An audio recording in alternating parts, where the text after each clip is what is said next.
In the heart of San Francisco, a city brimming with ambition and innovation, stood the gleaming glass tower of Summit Strategies, a consulting powerhouse that had helped shape the fortunes of countless tech giants. Inside its state-of-the-art offices, executives in tailored suits strode through hallways with purpose, their conversations filled with bold ideas and high-stakes strategies. Employees rushed between meetings, each one striving to carve their path in the cutthroat corporate world. Yet amid the bustling energy and constant buzz of activity, one figure remained invisible. Every morning, Maya Daniels, dressed in a plain dark blue cleaning uniform, quietly moved through the halls, pushing her cart loaded with brooms, mops, and supplies. She worked efficiently, wiping down conference tables, polishing the spotless glass windows, and tidying the spaces others left in disarray. To those around her, she was just the cleaning lady, a nameless, faceless worker performing a thankless job. But Maya Daniels wasn't there simply to clean.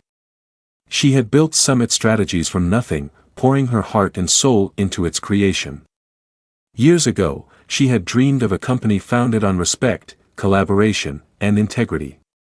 A place where everyone, from the executive board to the support staff, felt valued. And for a while, her dream thrived. But life had its twists. Health challenges had forced Maya to step back, entrusting the reins to her cousin, Eric Daniels, who now served as CEO. At first, everything seemed to continue smoothly. The company's reputation soared, profits grew, and Summit Strategies became a leader in its field. But over time, Maya began to hear whispers, stories of discontent, of a toxic culture creeping into the walls of the company she had built with such care.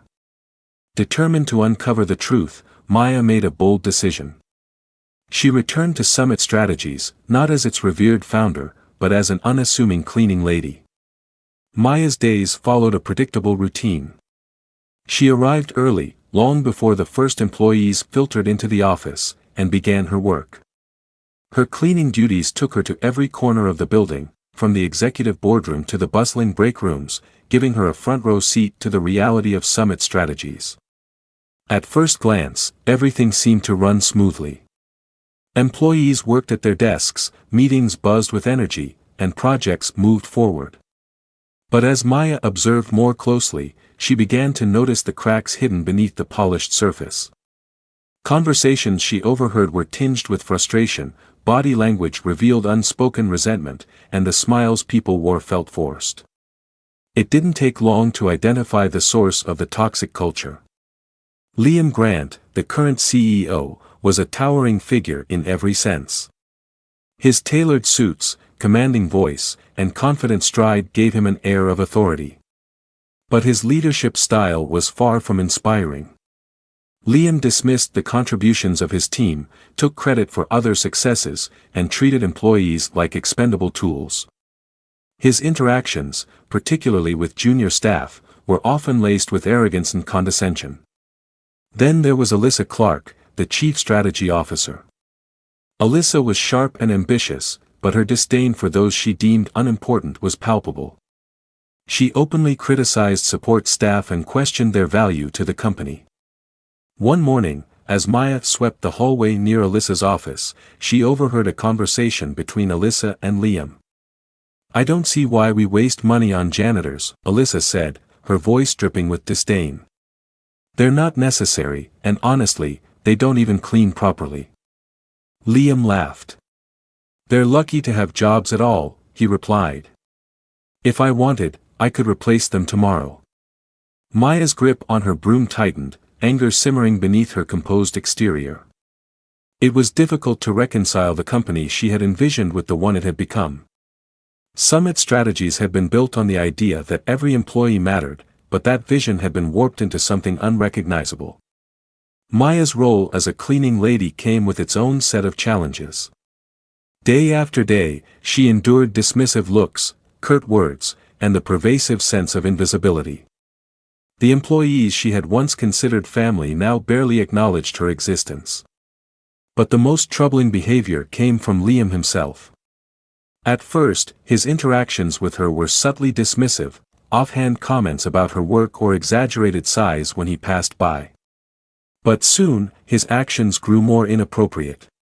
One morning, as Maya mopped the floor outside Liam's office, he stopped abruptly, a smirk curling his lips.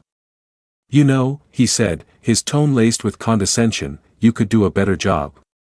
Especially when someone important like me is watching." Maya paused but kept her gaze steady. "I'll check the spot again," she said calmly. But Liam wasn't finished. He stepped closer, lowering his voice. "Someone as attractive as you shouldn't be stuck cleaning floors. If you're willing to play along, I could help you get a better position." The insinuation in his tone made Maya's stomach churn, but she refused to let him see her discomfort.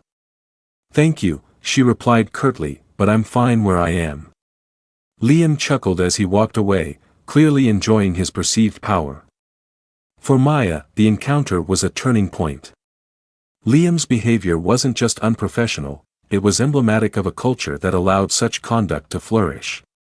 One evening, after finishing her shift, Maya made her way to the dimly lit parking garage. As she unlocked her car, she heard footsteps behind her.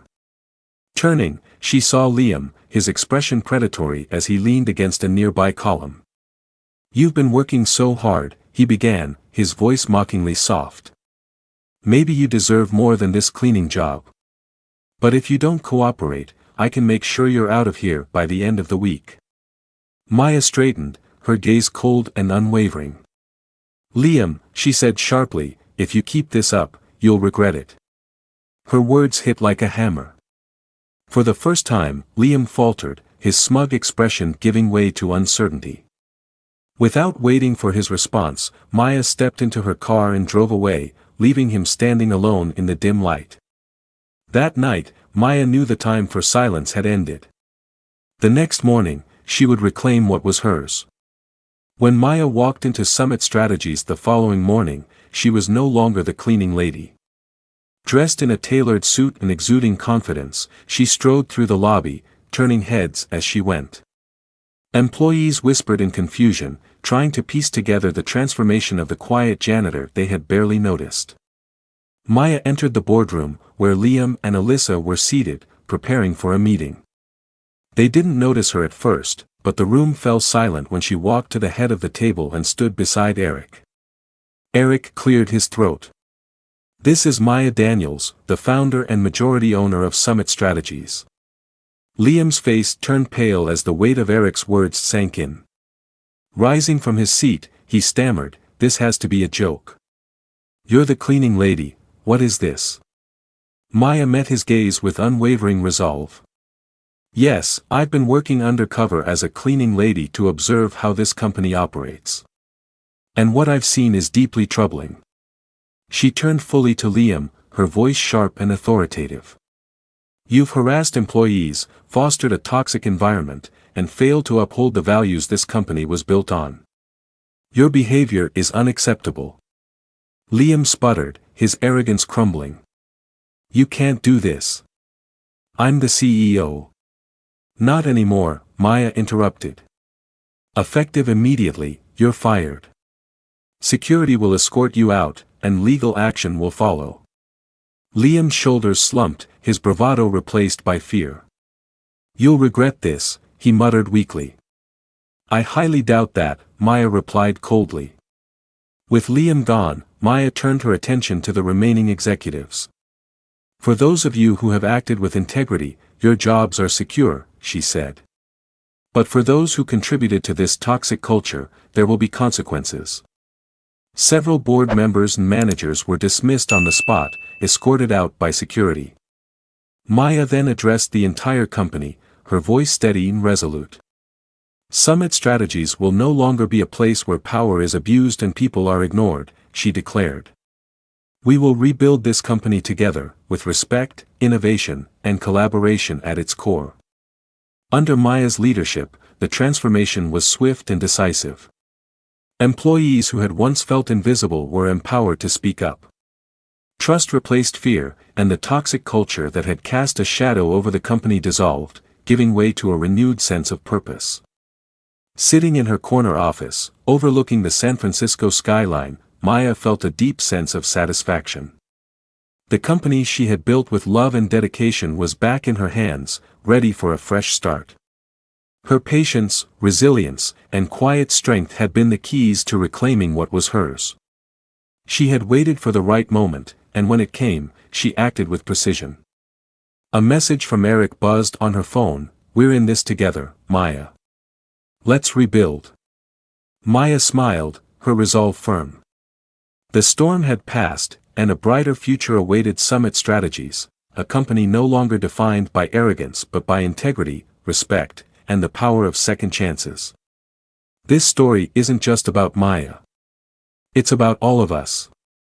It's a reminder that no matter how small or invisible someone may seem, they have the power to change the world around them. If this story moved you, take a moment today to reflect. Is there someone in your life who deserves acknowledgement or support? A simple act of kindness or recognition can create ripples of change. Let Maya's story inspire you to act.